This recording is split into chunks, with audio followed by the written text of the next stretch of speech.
Hello YouTube, and welcome to our playthrough of Dungeons & Dragons: Dragon of Icespire Peak.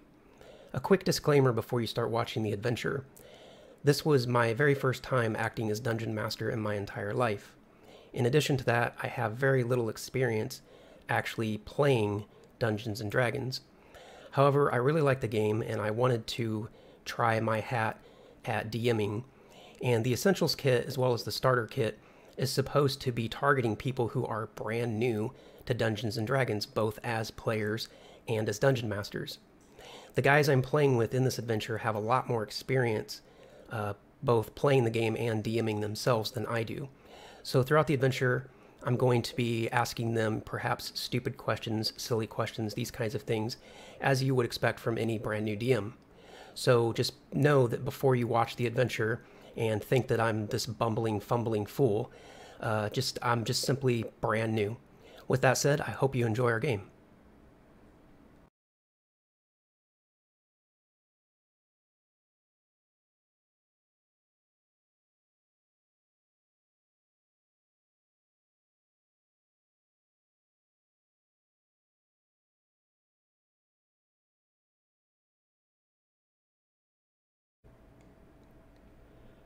Okay, this is the Dragon of Icespire Peak adventure, and I suppose before we get right into the adventure itself, Xandro, why don't you go ahead and just kind of, for the sake of the video playback, introduce your character, what race you're playing, what role you're playing, that kind of thing.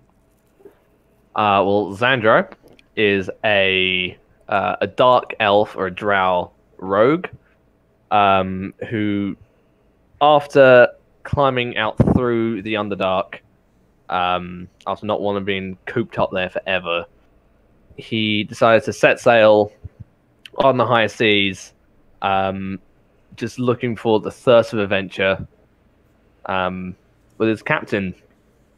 And after a couple of weeks, they had ended up in the Forgotten Realm. Yeah, in the Forgotten Realm. Just to dock up, resupply, things like that. But as Xandro comes back to get back on board his ship, he finds his captain and his crew has already left without him. So he spends the rest of his days traveling and trying to find some way to basically make money, just to keep himself going. And that's when he comes across Phandalin. Very cool. Boom. And Sept, if you just want to introduce your character, race, class, that kind of thing. All right. Well, Sept is a human cleric of the Mulani descent. Basically, Egyptian-like people that literally worship the Egyptian. They're pretty interesting. Basically, he was a very bright lad growing up. By the time he decided to become a school teacher, or at least the closest thing to it, in his home city of Gildaneth. Eventually, to basically explain like the situation over there, it's ruled by a pretty oppressive empire called the Ishmarki Empire, I believe, and they basically abandoned the worship of the local gods and all that stuff. One day, Sept got fed up with just teaching like the head or rewritten history that the Ishmarki has been forcing him to teach. So he tried to teach like the actual history of the region and his people, which made him some enemies. Long story short, his place of teaching to the ground, and he was pretty much. After that, he spent like the next few decades of his life being passed around from owner to owner. Eventually, he ended up getting sold to the Underdark. Spent around. Eventually, while his like drow masters got ambushed by some hobgoblins, he took the opportunity to escape and he found himself in all the way on the other side of the world, basically. In water, there recover from so long, and he eventually heard the wind of a important historical found near the small town of Fandelver, and he decided, Vandalin, and it piqued his interest, so he decided to go off and see what it is for himself. Okay, very cool. And a bit cutting out there, but hopefully that'll clear up as the session goes on. And I think maybe your fan might be blowing right into the mic. I'm not completely sure. Yeah, I'll... All right, so with that said, let me go ahead and change your page here. So you should be looking at like a forest picture of some sort. Oh, forest path. Forest path, I yeah. like. Might have to adjust the size and whatnot. Of course. So, Sept, you are walking alone on a well-worn trail that will take you to Phandalin. Rumors of treasure to be found and adventures to be had have compelled you to seek out this small town. You can tell from the shadows that the hour of the day is getting on into the early evening. You've been on the trail a long time, and you're starting to look forward to getting a warm meal, finding a room, and settling in for the night. Xandro, you've been in Phandalin for about a week. You've already acquainted yourself with a few townspeople. In order to pay for room and board, you've been doing odd jobs. Now, these little jobs you've been doing have not been paying well, but you have heard quite a lot of talk about high-paying adventuring jobs, and those rumors have... Oops, we lost Kel. Oh, he's back. Oh, sorry about that. That's right. So yeah, you've heard rumors about these adventuring jobs that pay a lot of money, and those rumors have prevented you from moving on from what has otherwise been a dull experience there in Phandalin. But at the moment, you're just on the outskirts of Phandalin, and you're returning back to the town from a job that you were hired to do by the owner of the Sleeping Giant. Sept. Let me change your page 1 second. Alright. So you should be looking at a trail there. And if you want, Sept, you can go ahead and place your token, maybe like over here. It's not terribly important, but... So Sept, you're coming to the top of a hill, and you can see smoke rising from buildings off in the distance, kind of down to the south. And you realize that this smoke must be coming from buildings in Phandalin. So as you stop for a moment to take in the sight, you see a dark figure coming toward you from a converging trail. So, Xandro, if you want to go ahead and place your token like over here. And Sept, being that you're from a highly educated background, you're able to surmise that this figure you're looking at is a dark elf. So if you guys want to go ahead and meet up here in the middle and have a chat.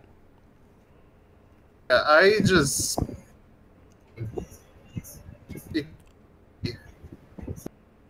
And I approach with a hand on the other side, on the left side. Close. Sorry, you're massively cutting out at the moment. Yeah. I know, it's something I really... Does that sound good now? At the moment, yeah. Yeah, I just... And then... really I approach cautiously, but I do walk forward, an inquisitive look on my face.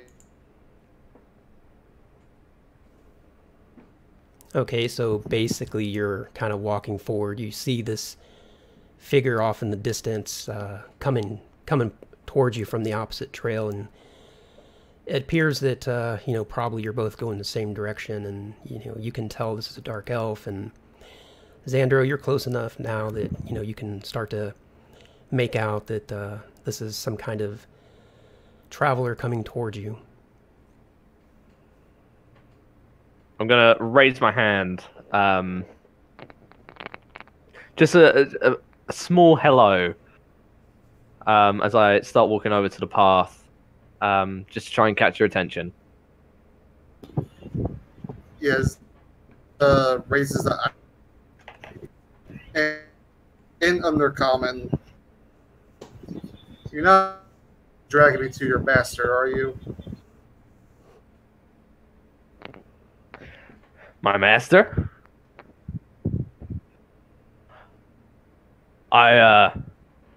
Not quite sure what you mean.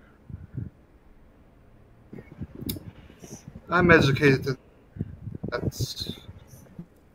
Usually have a that you report to, but friendly enough so far.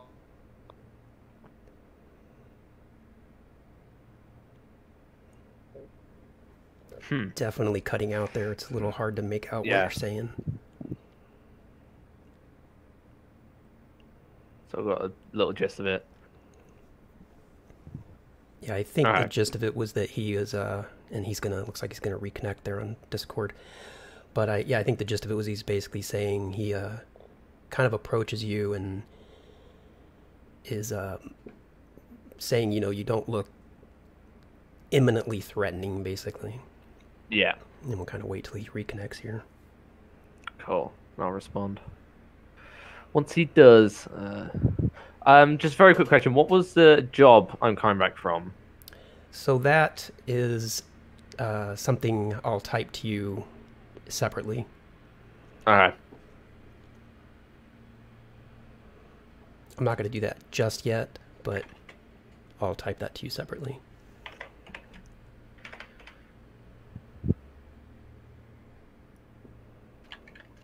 Hello? Hello? Hello. All right, so how much of that did you got?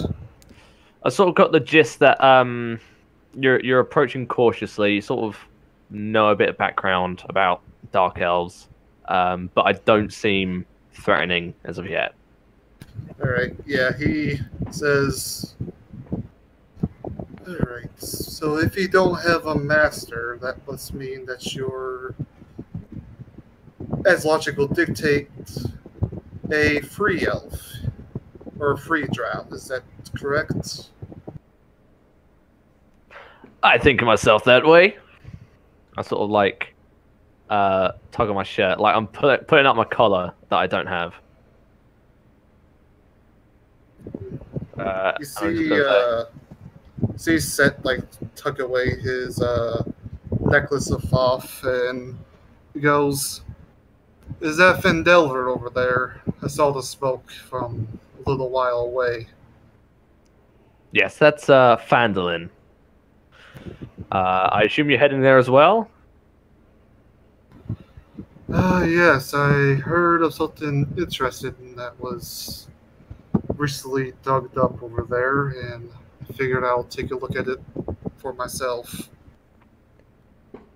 Just as you guys are starting to get into this meet and greet, you hear this sound coming, this sound of distressed murmuring kind of off to your right. It sort of sounds something like this.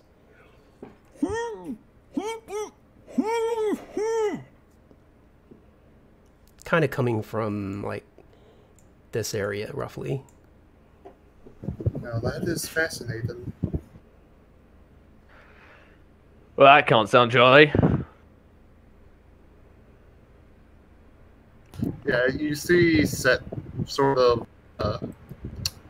begins to walk over towards the sound that he has heard, and with one of his hands in his coat, clutching his symbol of Thoth. Okay, so you guys are kind of heading over, let me bring up the arrow thing. So you're basically heading this direction, roughly? Yeah, more or less. Okay. Yeah, I'll say so. I've got my hand on my sword, ready to draw it. And as you're approaching that way, would you say you're being careful about it, or are you just charging in, like, Goliath style? Yeah, I'm definitely cautious. careful. Okay, so as you kind of step off into that area, 1 second here. Move your page over. So yeah, as you step off into that area, you can bring your tokens out. You're kind of coming from, like, this direction, basically, because and then I would say kind of the place that you're at up here is about right. So again, and as you're kind of getting near that source of the sound, you sort of hear something along those lines again, like kind of just that distressed sound. And by this point, you can also see this rather large spider kind of around this region here. And you can see what the spider's up to. It's taking this poor creature, or this poor individual, and kind of wrapping them up in some kind of web. You can, the spider's sort of, its attention is diverted. It's not paying attention to you. It's just paying attention to kind of wrapping up this individual. Arachni giganti. Never got to see a specimen up close. Don't you drow worship a spider? Hey, some of us do, not all of us. We're not all the same, you know. Well, I wasn't human. suggested. I wasn't suggested that, my friend. Mm-hmm. I'm gonna draw my bow. Okay, and this conversation you're having, you're being pretty quiet about it. You know, you're not drawing attention to yourselves or anything like that. So you can tell as you're kind of approaching that the spider is wounded. It's been hurt, but it's clearly, you know, from your educated background, Sept, and the drow, what he knows about spiders, you know, you can tell that this thing's planning on having this person for lunch. You can't really make out a lot of details yet on to, you know, what kind of person this is or anything, but you can tell they're definitely, you know, under attack, and they're going to be feasted on at some point. Okay, there might be more. Keep an ear out. Actually, can I see if there's any signs of any other any other signs of, particularly these spiders? Look for signs of other spiders about, basically. Yes. I believe that would be perception, if I'm not mistaken. Mm-hmm. So yeah, go for a perception and see what you think. Oh yeah, okay, you nailed it. So yeah, your keen senses kind of kick in, and as you're looking around the area, you don't see any recently spun webs in the trees that are nearby, and you're kind of listening with your ears, and having spent time in the Underdark and being from the background that you are, you know exactly what these sounds would be like, and you hear nothing like that around. This spider seems to have wandered over here for whatever reason, and they appear to be alone. You're quite certain they're alone. Okay. There should only be one. I'm sort of saying this to Seth as he's walking forwards. Yeah. So I say, how do you want to do this? I look towards him. I say, well, I suppose saving one of the locals will get us some notoriety. Or, well, not sure what the word is in common, but it should help with our relations with this town, I suppose. And I'm trying to get as close to it as I can without necessarily alerting it. Yeah, from your position back there, you can tell the spider, you know, it's quite busy. It's got its abdomen back in, kind of turned to you, and despite the fact that it has eyes all over, it's just not really seeming to notice you guys. It's wounded, it's distracted, it's just anxious to get this creature spun up in its web so that it can sort of climb up into a tree and take a break for a while and heal itself. Alright, in that case, I'm gonna approach it from behind and how will I do this? I'll like pull out my base, and it begins to glow with a necrotic green hue as I attempt to whack this spider with the flick wound. Okay. So go ahead. I'm going to say that you guys can both get in a like a surprise round, basically. Okay, I'm gonna shoot it then. With my arrow. Okay. Never mind. Okay. Holy shit. Natural 1, baby. So Sept, you so again, I'm new at the DMing, so walk me through the you did 21, or not 21 damage rather, but you hit for 21, which is a hit, and it does 14 damage. Is that correct? Yes. If Flick Wounds just does pure damage, it could do 3d10 damage. So I actually hit a little bit below average. But okay. And does it roll a saving throw or no? No, it's just straight damage. Straight damage. Okay. So yeah. So Sept, that should be enough. Gets up right on the spider and does 14 damage to it, because it's just, again, it's quite busy, and it doesn't actually kill it, but it does. It now knows you guys are there, obviously. And Xandro, you kind of pull back your bow, and you're just kind of, Sept maybe got in the way. His green glowing hands got your aim off, and you kind of shot off into the trees there. Fucking thing. Roll initiative. Let's go.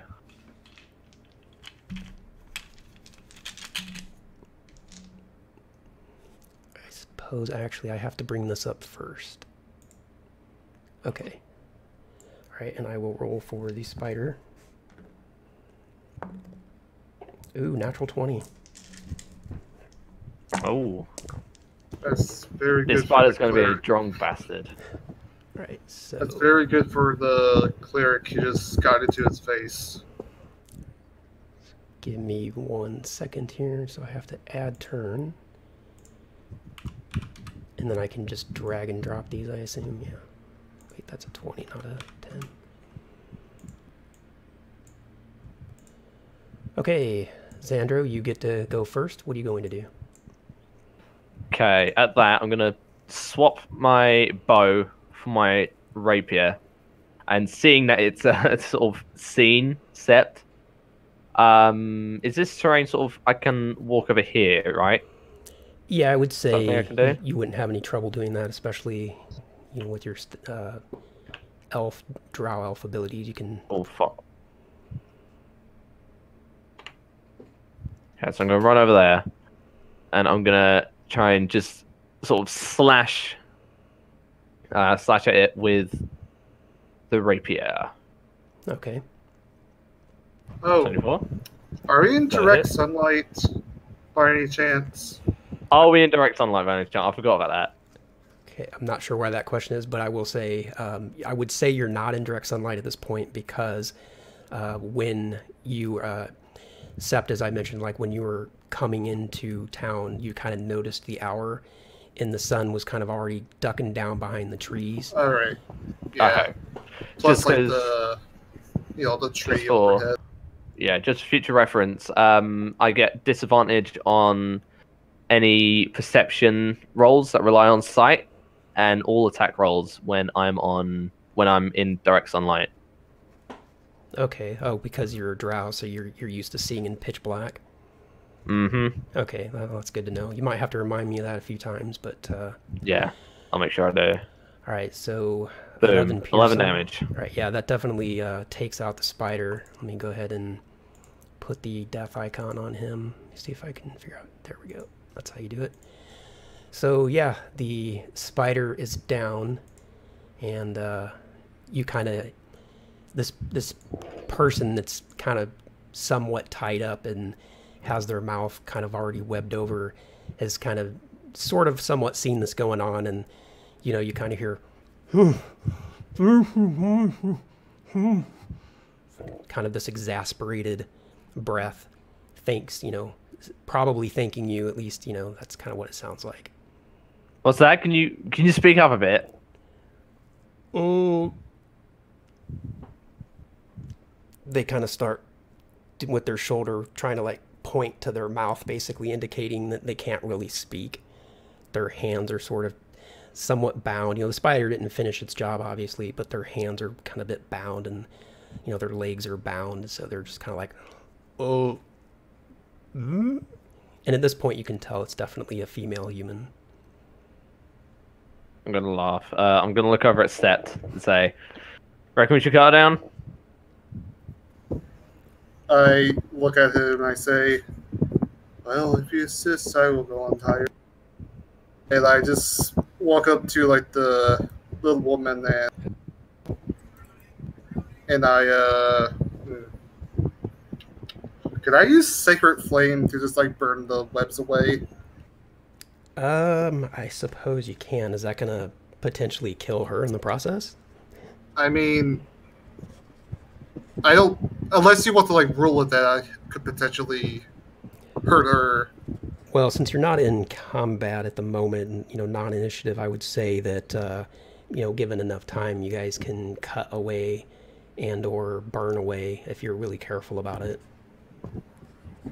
Well, I will argue it is like holy fire, so it's like not just like normal fire; it's like magical fire.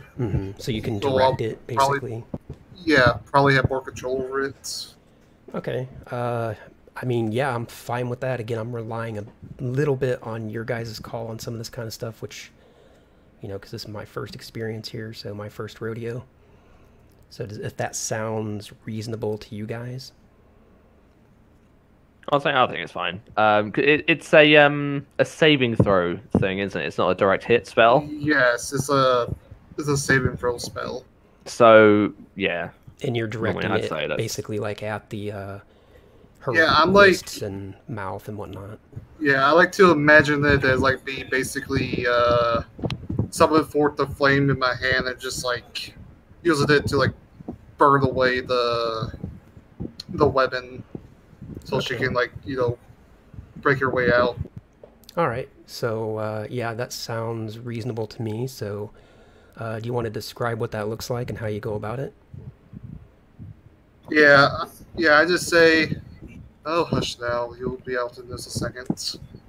And I sort of like flick my finger and a little bit of like this sacred fire appears, and I just begin to basically melt away some of the spider web until it's enough that she can just, you know, break out on her own. Okay. So yeah, a minute or couple minutes go by, and she is now free from this webbing, and she kind of stands up and brushes herself off and looks maybe even a little like humiliated of sorts, because she kind of fancies herself as a bit of an adventurer, and she says, boy, thank you guys for coming along. If I would have been a goner for sure if you hadn't taken care of that spider for me. And she kind of looks over and says to you, Sep, she says, the name's Donabella, love. My name is Sit Edmond. As you can probably tell, I'm not from this land. And you know, these are some very interesting creatures here. You don't quite get beasts like these over in we'll just say the Empire. And I pull out a small journal, and I just begin to, you know, jolt down the spider, maybe like draw like a little picture of it. Sort of cataloging it. Yeah, basically, like a researcher. She kind of, you know, still kind of taking care of herself, dusting herself off, and looks over and doesn't really respond to your mention of the Empire. She doesn't really know what you're talking about. And then she kind of turns and looks over to you, Xandro, and she kind of does one of those, like, can't stop looking, knows that it's not proper, but can't stop. She keeps kind of trying to force her view away and looks back, and she's like, you know, I don't know that I've seen one of your, I don't know that I've seen someone like you before.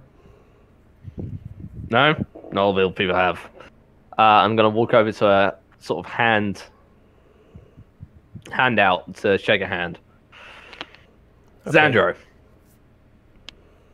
Yeah, so she kind of cautiously takes your hand. She says, yeah, the name's Donabella. Donabella Fiasco. She kind of says, I was trying to get over to Phandalin. I've been hearing so many things about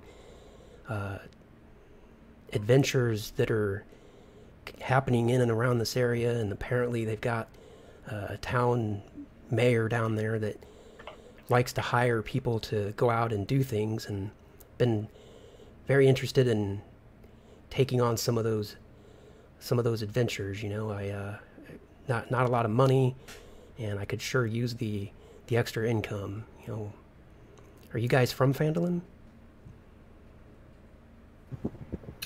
I'd sort of Oh, go ahead. sort of like do that twisty hand thing and say, I've come from there, but I've been there for about a week, maybe. So I can definitely say the rumors you're hearing are true. Her ears sort kind of give a perk up at small that. She kind of straightens up and stands up. Yeah, I look at her, and then towards Xandru. Say, have either of you heard of interest in finance uncovered near Phandalin? Perhaps some of historical relevance? That's sort of the reason why I came this way. What was that first part? Could you repeat that? Oh, have either of you heard of anything being dug up near Phandalin? Perhaps of historical significance? She kind of just says, well, you know, I'm just kind of finding about Phandalin myself. I don't know a whole lot about it. I have heard that it was an older town at one point, and it was abandoned, and now they're building it up again. It's apparently built on top of the town that used to be there before, but that's about all I know. This whole adventuring life is brand new to me. Fascinating. Well, I feel I noted down enough about this very fascinating creature here. I think I'm gonna go on my way. She kind of looks at you and says, so where are you heading? Are you going to Phandalin? Ah, well, of course, my dear. Of course. Well, you know, I hate to be a bother, you know, but this spider has kind of put me off, and I'm a little scared. I'm a little timid now at this point. I'm heading to Phandalin. I need to get a room for the night. Is there any chance you guys could maybe be my escorts? I don't see why you're afraid. We're all gonna die someday. We're all gonna be judged by the lords of the dead at some point. And he smiles. With that, she kind of looks over at Xandro with that inquisitive look of like, maybe you can be my escort. That's morbid. We're gonna survive as long as we can. Oh, I hope so. I'm just saying, you never know when rocks falls and everybody around you dies. Very, very true. But you know, I try to be as optimistic as I can be. It's gotten me this far. Yeah, I'm gonna shrug, and as I turn to leave, and say, yeah, I'll cross that bridge when I get to it. So, we going? Yeah, I would like to follow you guys back to the town and at least get a room for the night, and tomorrow's a new day. All right. So, with that, so basically, Donabella is going to join your party if you guys allow it. Yeah, I why don't see not? why not. Okay, so she is, as far as the adventure goes, she's going to be a sidekick. Who would like to control her? Ooh. I thinking from that exchange, it's more likely that Xandro is going to be controlling her. Yeah. All right, so what I'm going to do is I'm going to drop a bit of quick information into Discord for you. I'm just going to put it out there. I'm not going to worry about saying it to you privately. Cool. So this, let me make sure I do this right. Second. It's basically like her personality card. Of course, you're more than happy to play on it however you like. And the front of her card kind of looks like that. So she's kind of this, she wears this image, this mask basically that kind of has like I already like her. Yeah, she has like a unicorn thing, and she kind of fancies herself as being magical and like a magical unicorn, but sometimes gets herself into a bit of trouble. And yeah, so so that's Donabella Fiasco, and so you are now going to be the one who controls her actions in any way that comes up. Cool. Okay, so I'm not RPing as her. I'm just sort of saying, oh, she would. Yeah, I'll leave that up to you. But yeah, you can RP as her if you like, or you can just say, for the sake of combat and whatnot, you can say, okay, so Donabella is going to heal or is going to retreat or whatever. That's neat. Okay. That's how I understand the sidekick stuff. I mean, again, they didn't really elaborate on it too much in this book. So, all right. So I'm going to go ahead and say that you guys head on into Phandalin at this point. So let me move your page over. So you now should be looking at the Phandalin map. Oh, good old Phandalin. Good old Phandalin. So of course, Sept and Donabella, this will be your very first time ever seeing Phandalin. So, 1 second here. Yeah, I'll say Set is visibly, as we like walk into the city, a little bit taken aback because at this point in his life, he's like far more used to like larger cities or just being out in the wilderness. So like these smaller settlements that don't have a whole lot of people are definitely something that he's not used to. Yeah.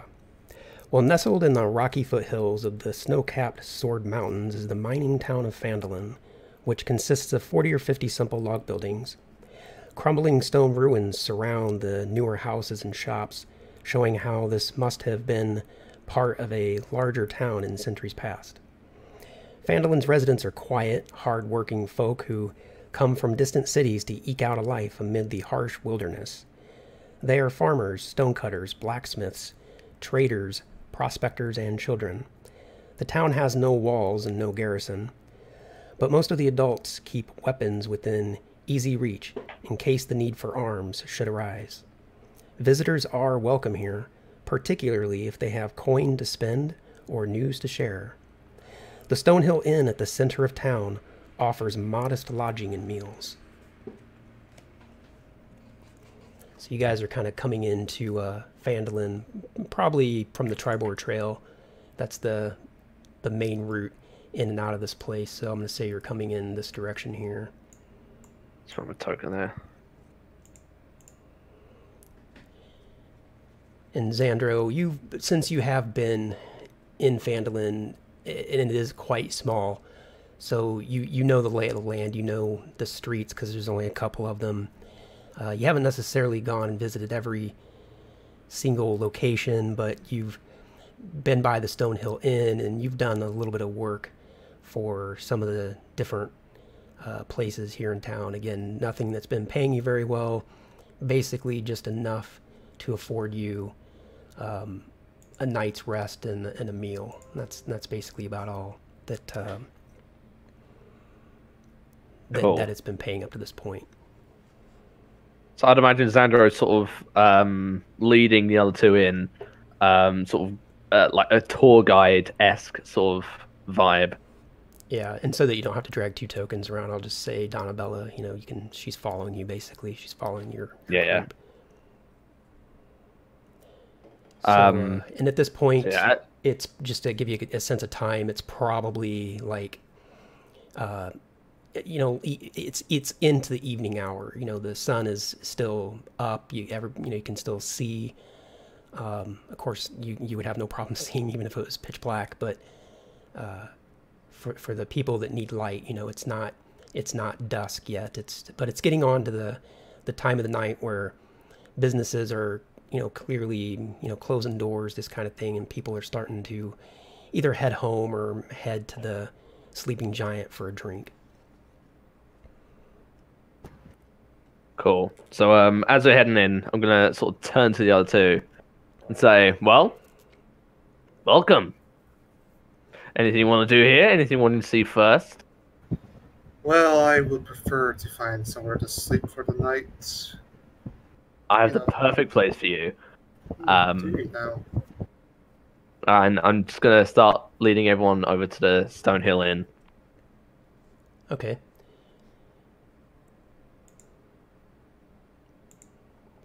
One second here. So you guys are gonna go and walk into the Stonehill Inn. Yeah, basically. Yeah. All right. So, probably don't have to worry about tokens necessarily. You can put them out there if you like, but this is an image I found that was close enough. So you walk into the Stonehill Inn, and there's the typical, it's an inn, so it's not like a real happening place or anything like that. But there's somebody back there behind the desk to manage visitors who are checking in and checking out, that kind of thing. And there might be people going up and down the hallways. Oops. Occasionally somebody going up and down the hallway to their room, but it's pretty quiet in here. The hotel, or rather the Stonehill proprietor, sees you guys walking in and kind of eyeballs you and sees the three of you coming in, and he just kind of waits. He doesn't say anything to you. He just kind of, but you can tell he notices you. I'm gonna give him a small wave and look to the others. Anyone want a drink? That will be quite nice. So at that wave, I will go ahead. I was gonna say, like, at the wave, he kind of says, "Yeah." He kind of signals you guys to come on over, and just not friendly but not unfriendly. Just, is there, how can I help you guys? Well, I would like to have a room for the night. Yeah, sure, no problem. We have plenty of rooms available still. Hasn't been a lot of activity today, and a couple people we had yesterday checked out and haven't come back. It's going to be, how long do you think you'll be staying for? You're going to do it one night at a time, or you want to stay for a week? Well, I am here to see about the local happenings. Heard that there was quite a bit of discovery lately here in town, and I figured I'll see it for myself. So yeah, as you're talking to the guy, he mentions to you that there's been a lot of adventures. He says, yeah, there's a lot of adventures that have been coming and going, and he kind of looks down a little bit while he's polishing a glass, and he says, it's just, I get this feeling that some of them may be getting in over their head, because a lot of times they don't come back. And he kind of just leaves that thought lingering, and then he kind of, I'm sure it was their time. Yeah. And as he says that, he kind of lowers his voice a little bit and gets in a little bit closer to you guys, and he says, some folks around here have been claiming to have seen a dragon flying through the high clouds. He says at that distance, it's really hard to gauge the creature's size, but some say it's as big as an elephant, and it has gleaming white scales. He says, I just, some of these adventures that come and go, I feel like they've they're going after this thing maybe, and yeah, it's just not right for them, and they don't know if they're getting snatched up or if they've moved on to another town. Let's just hope they've moved on. At the mention of dragon, Xandra's eyes is just gonna like light up. He's gonna have a very slight smile on his face. He's trying to hide it, but it's there. All right. Well, I'll tell you this. Either it'll be the dragon's time, or it'll be someone else's time. Until that time comes, then we really can't control who lives or who dies, can we? He kind of looks at you guys and he says, well, I don't know you guys from anybody, but I just feel like it's my duty to warn people. And he kind of starts sizing you up with his eyes, kind of trying to look at your build and look at your weapons, and kind of says, I've seen a lot of adventures come through here in the last few months, and some much bigger than you guys, to be perfectly honest, and their friends come back with reports of them being torn to shreds. Well, you see, the strength is up here, and I point towards my noggin, not within my own physicality. Indeed. And at that, he kind of just starts pouring you guys a drink. Like, he doesn't even ask you. He just starts whatever he's got there on tap. He pours 3 glasses and slides them up in front of you. And he just says, on the house. I'm gonna nod and snatch mine. I'll look over to. Oh, go ahead. Oh, sorry. Yeah, you do your bit, and then I'll say mine. That is very generous of you. Say, who would we speak to inquire about these adventures that people are having around town?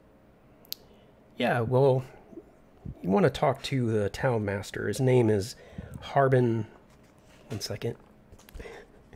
How do you say this guy's name? Let's just call him the town master for now. Yeah, you want to... That's what I've just done. Fuck his name. Harbin Weston or something like that. I'll look it up later. Yeah. Says you want to talk to the town master. He's just right across the street. I don't know that he'll still be available this time. He's kind of he gets up early, and he's around all morning and afternoon, but he's a bit of a shut-in. He's a bit of a... the guy used to be out and about in the town organizing events and, trying to keep the morale up, and, but ever since we've had these sightings of the White Dragon, he's just completely, and he kind of does one of those, like, loopy-loop things around his head. Nevertheless, that's who you have to talk to. They say we all have a little bit of insanity inside of us. Yes. Some more than others, and I'm gonna like punch Sept on the shoulder, like a friendly punch on the shoulder. Yes, we do. So, you guys gonna need a room for tonight? 3 rooms? Oh, yes, that will be very lovely. Of course. Sure thing. Like I said, I haven't had a lot of people coming and go in the last couple days, but you never know. It's kind of feast or famine in this business, and but I got plenty of rooms for you, and it's going to be I charge 5 silver a night, and then we have meals available as well, and that's going to be 1 silver piece, and that's available until the cook goes home.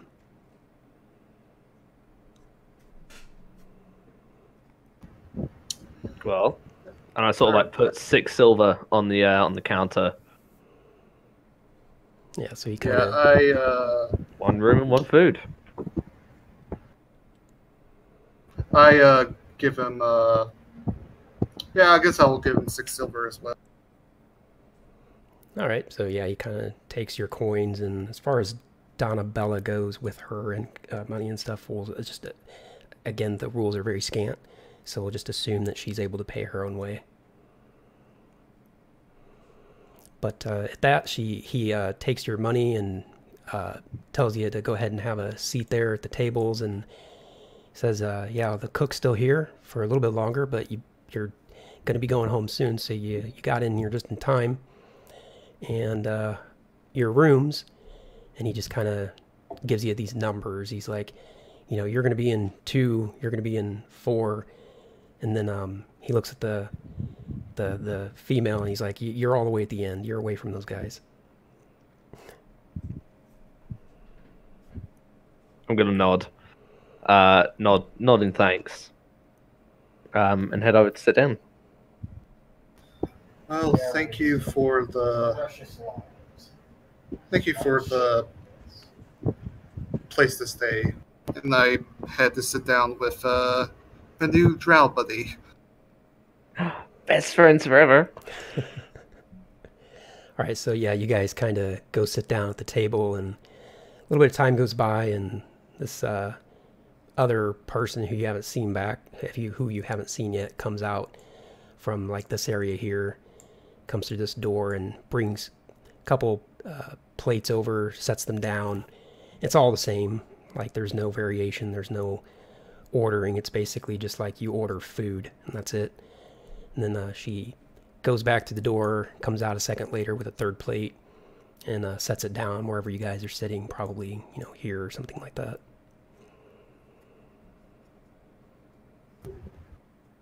Yeah, once my food arrives, I make sure to sort the food very orderly. Once it, you know, gets here, make sure that all of it's separated. And then after that, she does hear set. Mumble something in a language that you probably don't recognize. And then he just proceeds to eat silently. While I was doing that, I'm sort of like giving Donabella this look, like, this guy's cool. Yeah. I'm guessing, again, she's you're under your control, but I'm guessing she's probably giving you the same sort of like, whatever, you know, and then just going on with the meal there. So at that, you guys finish up your meal, and at this point, do you want to go anywhere else in town, or do you want to go to your rooms for the night? I wouldn't go to my room just yet. I would finish the food and then take the plate, say, cup, or whatever, and bring it back to the counter. And after I'm done with that, I walk back to the table and I just ask, well, I'm gonna go see what else is at this swanky little town. Care to join me? Of course, I can tell you all the sights. I'd say as I'm sort of like picking up the food, well, what's left of the food, heading it back over. I'm assuming Donabella will do the same. Okay. And Xander's gonna once again approach Sept and say, "So, anywhere in particular?" Is there anything of historical, magical, perhaps religious significance in town? Yeah. So close my eyes for a little bit, and I go, "Yeah, I guess there is." I sort of indicate for you to follow me as I head out the door. All right, I do. And I just sort of like lead straight out to the Shrine of Luck. Okay, yeah, so you guys walk over to the Shrine of Luck, and it's basically this temple, air quotes here. It's all torn down. There's not much left of it. It's just basically a pile of rocks, but you can tell that it's been cared after. It's been a bit organized. Whoever is taking care of this place does try to, you know, keep it in some kind of presentable condition as well as they can. But as you get over there to the Shrine of Luck, there's currently nobody there. You guys are there by yourself. But there is the makings of an altar of some sort in the middle. So, you know, and And in these kinds of places, you're always welcome to, do any sort of prayer or ritual that you see fit. Do I recognize any like religious symbols or any specific, I guess, like specific shrine to any deity? I would say that would require some sort of roll, even though you are highly intelligent. Let's see here. It will be religion. Yeah, probably a religion roll. Yeah, And I do have expertise in religion. So you get advantage on that roll. Oh no, it means that my proficiency bonus is doubled. Okay. Well, since you are new to Phandalin and you don't know this area, you haven't spent any time here at all, not even a week, I would say, yeah, go ahead and make some kind of religion roll. Oh my god. Literally. Rip. Yeah, so as you're looking at this shrine, you're kind of, you're almost irritated at yourself because you're just not connecting the dots, the symbols, the markings. It's not making sense to you, but you can tell that, whatever this place used to be, it no longer is. It's just this makeshift thing that the local people have put here in an attempt to have some sort of religious site. I wonder if there's any priest I could have a long talk with at some point. This will be interesting. I think there is. Don't know where she is though. That will be an interesting conversation for another day, I suppose. And I make some, sketches and notes about what I see there before heading off to like the next part of town. I just sort of watch you take these notes and smile. I'm just gonna follow you. Okay, so you guys kind of there at the shrine, not really getting much out of it, unfortunately. But so you're gonna bugger off to some other part of town, or? I guess if he's not leading the way, I'm just gonna try to find something interesting. All right. So which direction are you gonna head out in? I guess like the south. Okay, so you can just kind of move your token around wherever you plan to head off to. All right.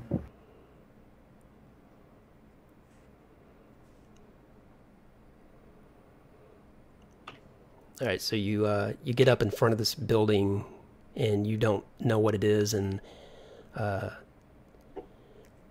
let's see, let's give you a chance of having been here. So Xander, I'll say you've been by this place, and you recognize it as being, as it's labeled, the Phandalin Miners Exchange. So you recognize it, but you haven't gone in and interacted with anybody. You just having been around the town looking for odd jobs, you've come by here, and you've heard people talk about it, but you haven't actually gone in and talked to the proprietor there. All right. So yeah, I'm gonna, as we approach it, go, you're interested in the miners exchange? If there's miners, there's digging. And if there's digging, well, they might just find something interesting underneath the dirt. That's normally how it goes. Well, let's see. I'm gonna see if they have dug up anything interesting lately. And I go to walk inside. So as you grab a hold of the door and turn it, it's locked. I guess I will see if they dug up anything interesting tomorrow. There is somebody, you can hear sounds scuttling around inside, and but yeah, they don't appear to be open at this hour. There's a window on there, isn't there? So I want to tap on the window. Okay, yeah. So you go around, tap on the window, and I'll say the owner of the Phandalin Miners Exchange, he does walk over to the door, And he unlatches it and sticks his head out. He's like, yeah, I'm not open for business right now. All of your exchanges have to, I'm more of a morning, afternoon person. I like to close up and, go out and have my meals and be with the family and maybe get a drink at night. So, can you come back tomorrow? Oh, don't worry. I just have a few questions. He kind of looks at you. He's like, you can tell, like, you don't have to perceive anything here. You can just kind of see this slight annoyance in his face. He's like, go on. Have you or any of your men dug up anything fascinated lately? Perhaps some relics, old Tapersea ruins, anything of that sort? Well, to be honest, my mining days are over. I'm strictly a businessman now. I deal with people who come in and they go out to the different surrounding areas. They find things, they bring them in, and if I think I can make some coin on it, I'll buy it from them and try to do something with it myself or sell it to one of the other exchanges in another town. But personally, I don't go out and do any digging. Oh, well, have you traded for anything fascinating lately? Well, I suppose it depends on your definition of... My elbow fell off the thing here. It depends on your definition of fascinating. In my experience, one man's trash is another man's treasure. They say that one man's trash is another civilization's history. At the moment, nothing in particular stands out. And by the way, as you guys are having this conversation with him, you definitely notice he seems to poke his head out and look straight up and around. It's like every 20, 30 seconds, it's like he's kind of sticks his head a bit further out the door and looks up at the sky and kind of brings his head back in. And then he kind of says, yeah. Will there be anything else? Set raises the eyebrow. Were you expecting someone else today? Or tonight, I should say. Look at, and he kind of looks at Xandro first, and because he recognizes you. He's at least seen you in town, and he's like, I don't recognize you. I don't know if you're new here, if you have heard the rumors, but there's a dragon flying about, and it's snatching people up that leave town, people that are out on the streets, and it's just causing all kinds of havoc. He says, I'm just being careful. If I see one of those things up and around, I'm going straight to the cellar. Well, the innkeeper had a similar concern.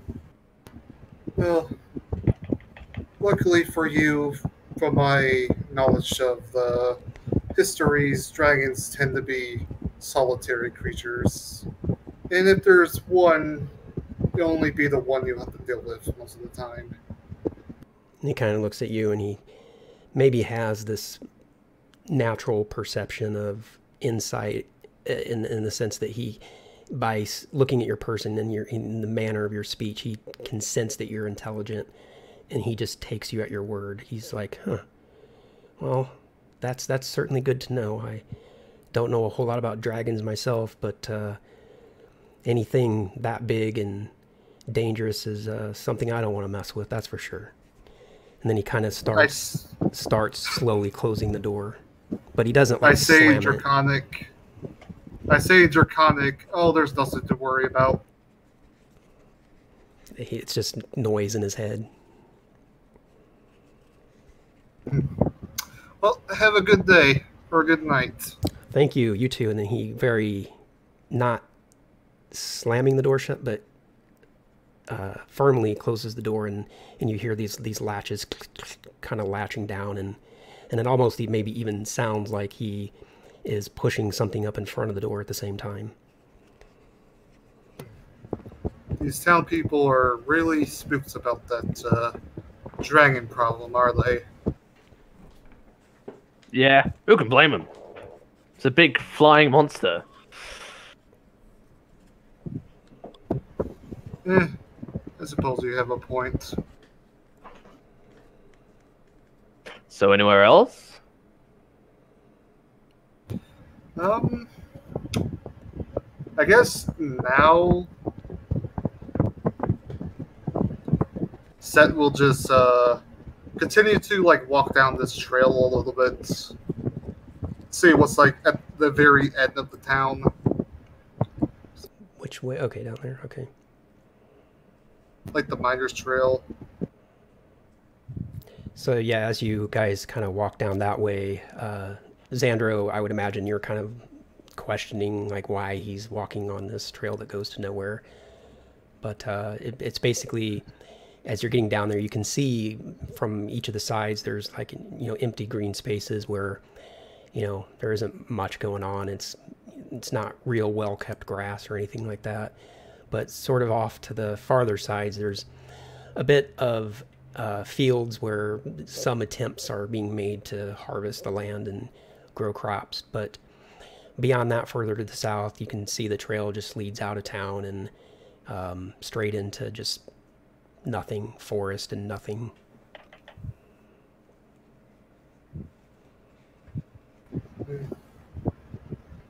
Not sure what I was expecting.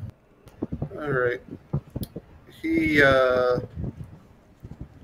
Sep's gonna basically just walk back towards the inn at this point. Heading off sightseeing? I think that will do for today.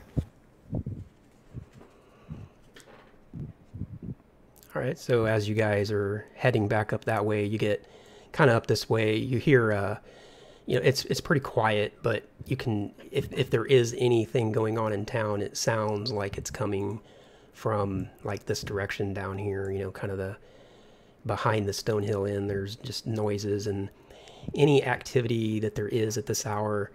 Again, it's not super late or anything, but it is getting darker and darker by the minute, and people are kind of starting to turn their nightlife on at this point. And so, but other than that, the town's mostly quiet, and yeah, people are either settling in or going to get a drink. That's about it.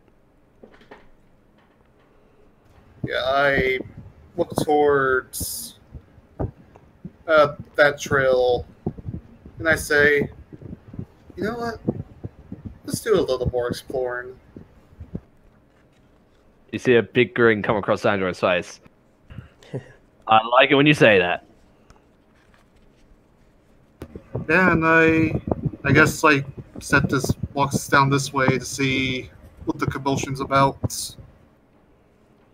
Yeah, so as you get further down the road, you can tell that any activity that there is in this little one-horse town is coming from this building here. Actually, coming from this building here. All the activity is either somebody coming in or going out, and there are maybe a few townspeople, you know, chit-chatting on the just outside the building.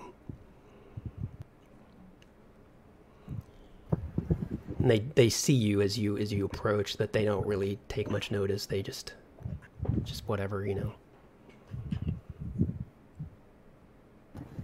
Interesting.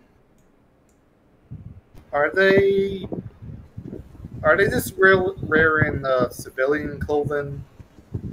Yeah, the people that you are seeing coming in and out, they're just, you know, farmers, you know, people that look like they probably know the first and last name of everybody in town, know their kids, know their grandparents. They're just local yokels. Okay, I'm gonna walk up and see. I sort of just want to have a sneak peek into sort of a window, see what's going on. Okay. See what everyone's coming in and out of. So as you walk up and look in the window, it just looks like a tavern type of setting. You know, people that have been doing whatever it is that they do during the day, selling fruit or grinding away on swords, just local towns workers coming to this place just to unwind, have a drink, have a laugh with the locals before going home, climbing into bed and doing it all again tomorrow, basically. If there is a nightlife in this town, this is the place.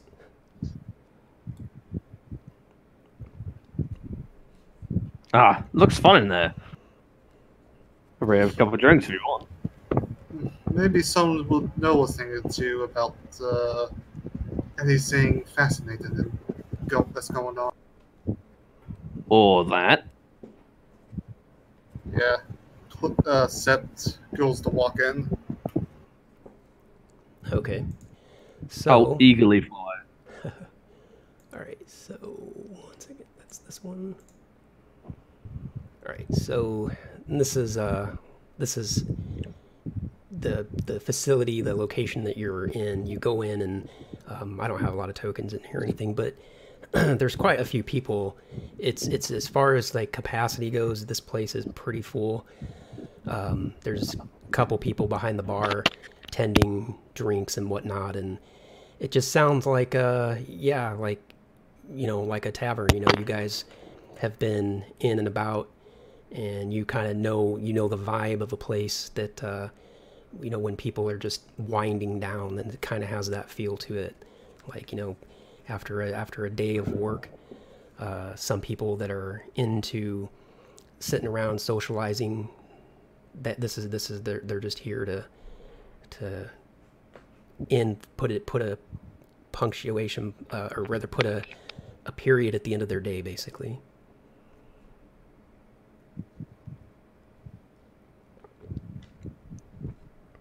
So we having a chat around? Yeah, will there be anyone that looks like I guess there's like no one who looks like a scholar or not in this like place. A librarian or I would say okay. I would say actually probably quite the opposite, and you kind of maybe even might even have disdain for some of these people because they look like simple, uneducated dopes as far as you're concerned, with your background. But you just hear chatter, and you overhear words, here and there. People talking about, trouble with their stuff they're doing for, the work in the town, crops not growing. And then occasionally you hear, people kind of lowly whispering about, this imminent threat of this dragon flying around. All right, I guess I'd like try to find the most intelligent looking person. Okay, yeah, I don't have a specific person in mind, but I'll say that I could roll perception if you want.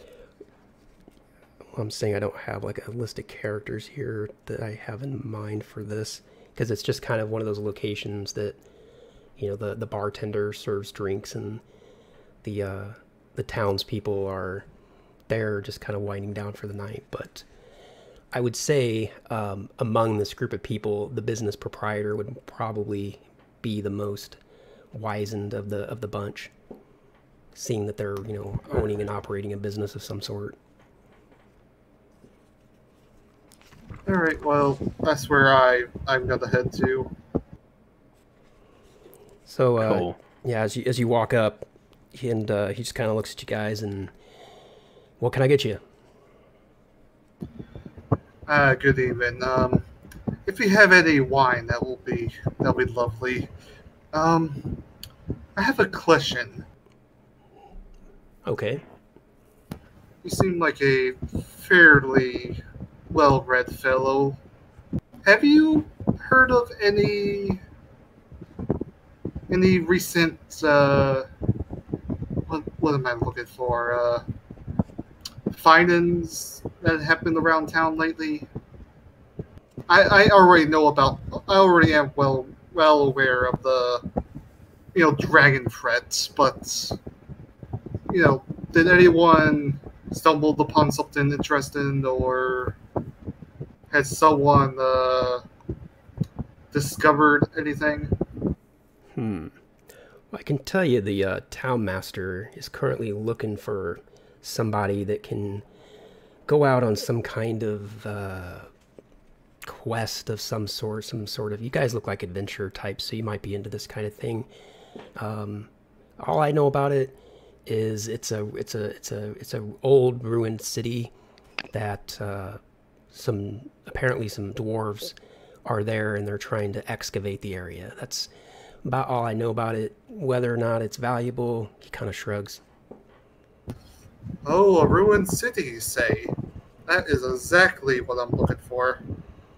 Thank you so much. Yeah, well, absolutely. No problem. And he's kind of pouring you this glass of wine and slides it over. And what does a glass of wine cost? 1 second. I imagine it'll be like decently more expensive than this ale. I think from top of the head, a couple silver, I think. Silver? Yeah, 2 or 3 silver. At the moment, I don't have that particular price list, so I'm just going to say 2 silver. And if I need to modify that later, I will. But for now, I'll just say it's 2 silver for the wine. And he kind of looks at you guys, Donna, Bella, and you, and he definitely, you can tell he's also struggling not to stare, but he says, and you guys? An ale for me. I look over at Donabella, look back and say, 2 ales. Okay, that'll be a silver each. And he kind of just pours them from the barrel there and slops them over in front of you, and a little bit spills over the top and onto the bar there. And says, I'm gonna flick him a silver. I assume do. Donna's gonna give him silver. Yeah, I do give him 3 silver. One as an extra, as a little. He kind of notices that and tips his hat and says, "So, what brings you here? Other than the search for ruined cities, apparently." Well, I needed to get out. I've been cooped up in Waterdeep for a little over a year. Needed the fresh breath air, I suppose. Oh yeah, I can understand that. This place, it's been completely remodeled as of late. It's had all kinds of problems about a year ago. These rough crowds coming in, and this freaking giant ran right through the wall, if you can believe it. Oh, Sure what? I missed it. Yeah, so we've... Are you sure it was a giant? It was some kind of big, dumb creature. I don't know. I didn't pay a lot of attention. All I know is it did a hell of a lot of damage to my place. And I've been spending just about every spare dime I have for the last several months getting the place back to what it used to be after the bandits and all them people got ran off. But yeah, I don't know. He's like, I almost yearn for those days now. We have such bigger threat now. Thinking back to those times doesn't seem so bad.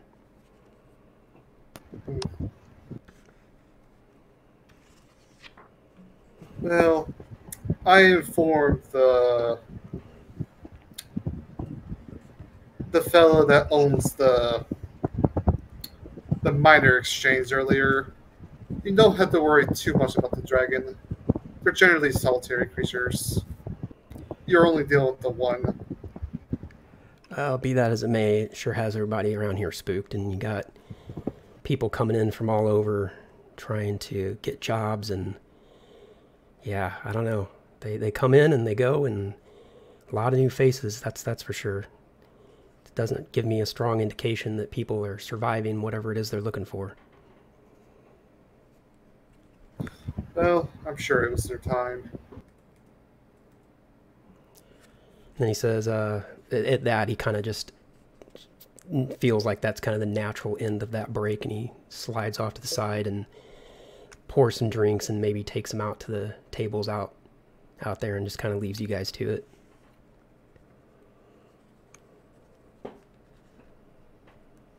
Cool. So yeah, as I'm drinking, I sort of turn over to Sept, and I go, "So, what has you so interested in this buried city of yours? Are you like the police or something? Oh, What's going on?" I am no police. I consider myself a historian of sorts. I am a worshipper of the god Thoth. I don't know if you have heard of the deities of my people, but he's a god of knowledge, wisdom, and history. And as a follower of the great Ibex-headed deity, I felt it is my duty to search out knowledge in all its forms.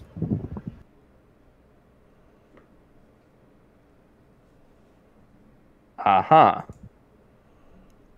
That's interesting. At least you got something to chase after.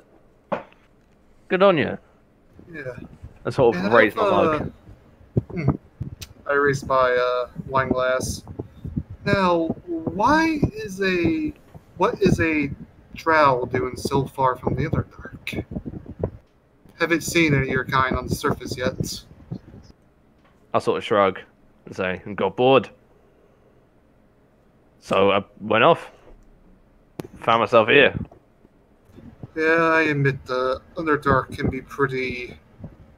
can be like a black abyss from time to time.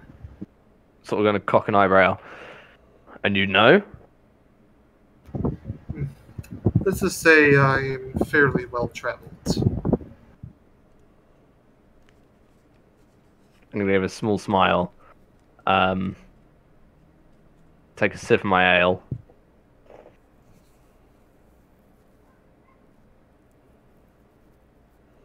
So yeah, as you guys have your drinks there, you know, you just hear standard background tavern noise going on. You know, a couple people come in, a couple people leave, just kind of the usual thing. And the guy that's running the bar just going around making sure people have drinks, and hear a bit of drunken babble from people that maybe have one too many.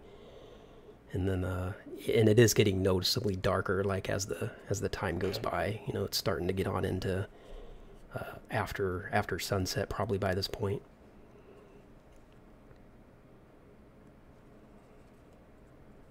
Well, I suppose. Well, what are your plans for tomorrow? Well, I was gonna go speak to this town master and see what I can learn about these dwarven ruins from him. And at that, the bartender hears that part of your conversation and kind of turns around and says, "Ah, yeah, Harbin Wester. Yeah, that's the guy you want to talk to if you're looking for that city I was telling you about. You know, I don't know much about it. I don't really care, but I've heard him talking about it. I've heard other people talking about it. It's some kind of excavation or something. So Harbin Wester, go to the town master hall. Guy's a little weird these days, but yeah, he'll sort you out." Who isn't? Well, thank you. I sort of finish my ale, put it down on the counter, and say, "I think I'll join you on that Sept."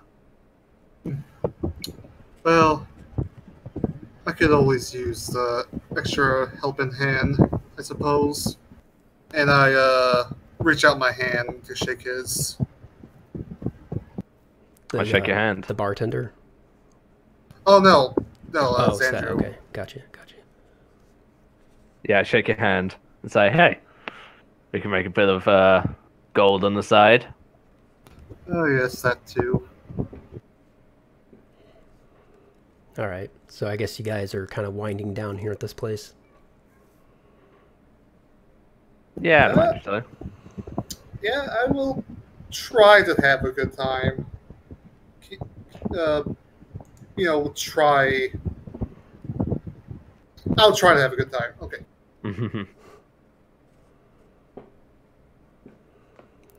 All right, yeah, so I assume you leave here and head back out to the street. Yeah, after a little while, I'd say we leave. Yeah, I'll say like maybe hanging out there for like a good hour and a half, maybe two. Well, Seth will at the very least head back towards the inn we're staying at. Yeah, so as you're there for that extra hour, not a lot happens. Just the usual fare of, people coming in from the local houses and whatnot. But it doesn't take too long before it starts emptying out a bit. People, and at this point, you pretty much know, nobody wants to be out late when they can't see the sky because they're just worried that they're going to get snatched up or something. However unlikely that may be, but that's kind of the feeling you get. So then we'll say, what do you head back to the Stonehill Inn at that point? Yeah. Yeah. All right. So back at the Stonehill Inn, gonna come in and just head to your rooms, or?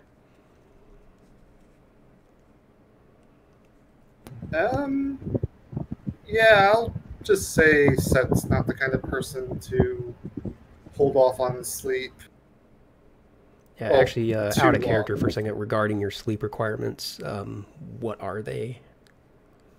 Mine's just the regular 8 hours. Yeah, the girl Donabella will be too, and Xander, do I you just only have to need the meditate? 4. Yeah, 4 hours of meditation.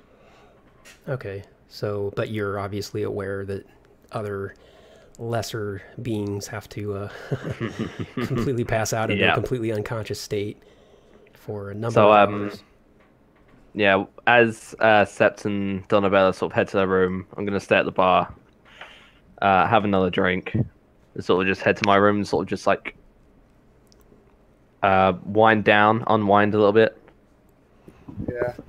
You might hear her as you pass by Seth's room. You might hear him like say, again, speak in a language you probably don't recognize. Okay. All right, yeah, so you guys go to bed, and, it's an uneventful night. You get full rest in, not that you necessarily needed full rest or anything, but the next morning comes, the sun comes up and starts peering through a couple of the windows on the outer wall there, and from who wakes up first?